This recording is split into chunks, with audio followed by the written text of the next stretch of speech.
It was a cold night in the city of Lucknow.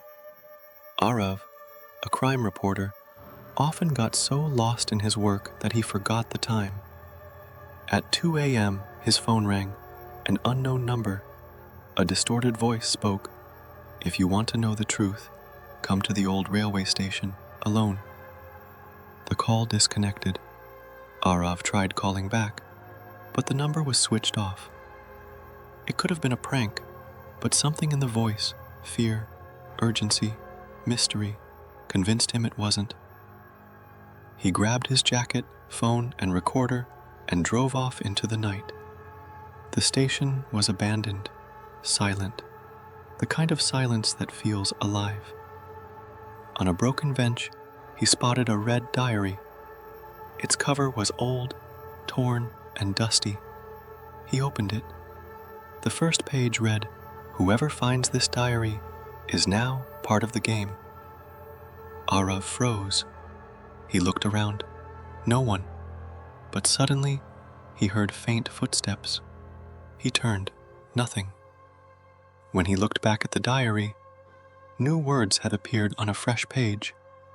Words he hadn't written. Someone, or something, was watching him. The diary mentioned an address on the outskirts of the city, an abandoned mansion called Wilson House. 25 years ago, a family had been murdered there. Child went missing and was never found. The case had gone cold. At Wilson House, Aarav found an old tape recorder. He played the tape. "If I don't survive, the truth dies with me. Everything is in this diary. Forgive me. I had no choice." Chills ran down Aarav's spine. It was no longer a story. It was personal. Aarav now knew someone was manipulating him. But why? The diary repeated a name several times. Kripa Shankar. Research revealed Kripa Shankar was a police officer in charge of the Wilson House case, until he mysteriously quit and disappeared. Aarav tracked him to a remote village in the hills. At first, the old man refused to speak, but when Aarav showed him the diary, Kripa Shankar broke down. "I didn't kill anyone. I was framed. And that missing child, he's alive." Aarav's breath caught. "That child is you." Kripa Shankar revealed the real killer, a powerful tycoon named Vikram Raj Singh. He murdered Aarav's parents because they had discovered illegal dealings tied to him. To cover his tracks, he staged the murder scene and framed Kripa Shankar. The child was smuggled to an orphanage under a false name. That child was Aarav. Aarav wrote a bombshell exposé, revealing Vikram's crimes with evidence from the diary and tapes. The news spread like wildfire, but Vikram Raj Singh wasn't the type to go down easily. One night, Aarav's apartment exploded. Declared dead in the blast, the city mourned the brave journalist. But 6 months later, a package arrived at Vikram's office. Inside, the same red diary and a note. "The game isn't over. I'm alive." "Aarav." Vikram's hands trembled. Far away, in the hills, a man stood with a telescope, watching the city below. It was Aarav. After the explosion, the world believed Aarav was dead, but he had survived. Barely. An old man in the hills had found him and nursed him back to life. His body carried scars, but his mind was sharper than ever. With a forged passport, he created a new identity, Arjun Verma, a cybersecurity consultant. No beard, no glasses, hair dyed, voice slightly changed. Even his closest friends wouldn't recognize him. He had one goal: bring down Vikram Raj Singh from within. Vikram ran a massive corporation, VRS Industries, a front for international arms smuggling, data trafficking, and contract killings. As Arjun, Aarav joined VRS as a cybersecurity expert.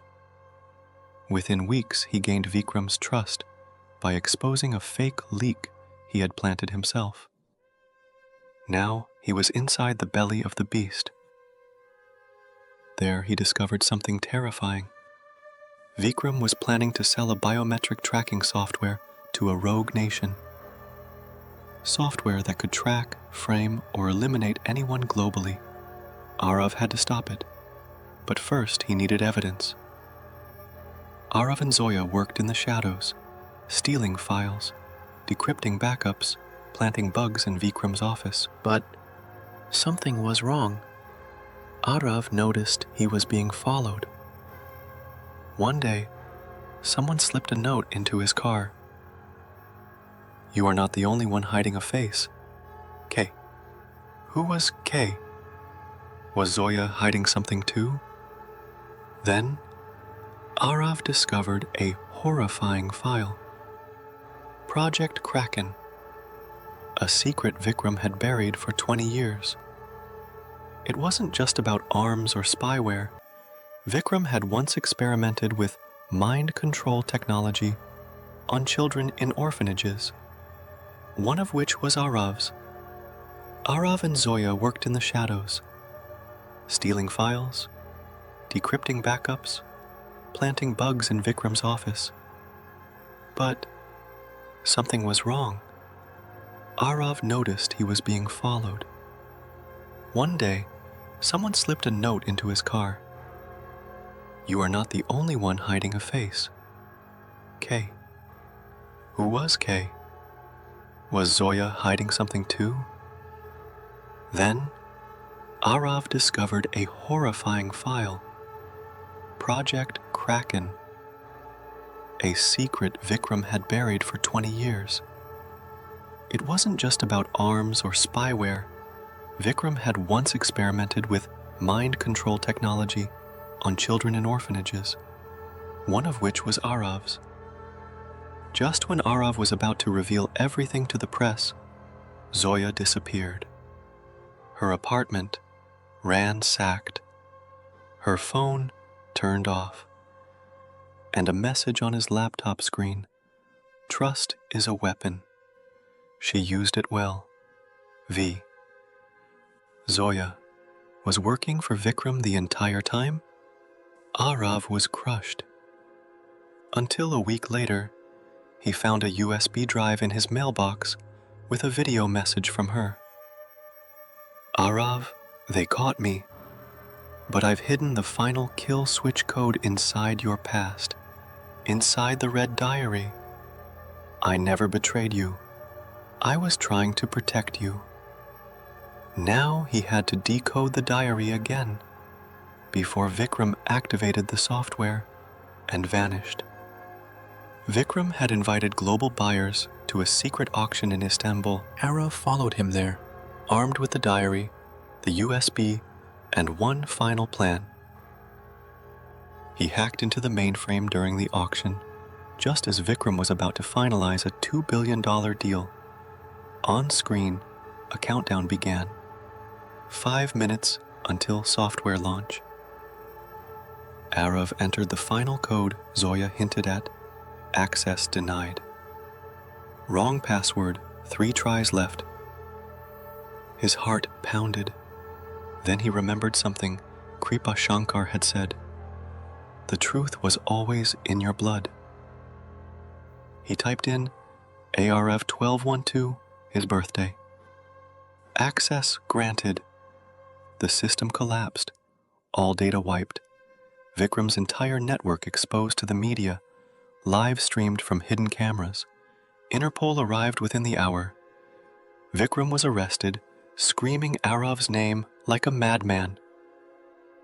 But just as Aarav walked out into the Istanbul night, his phone buzzed.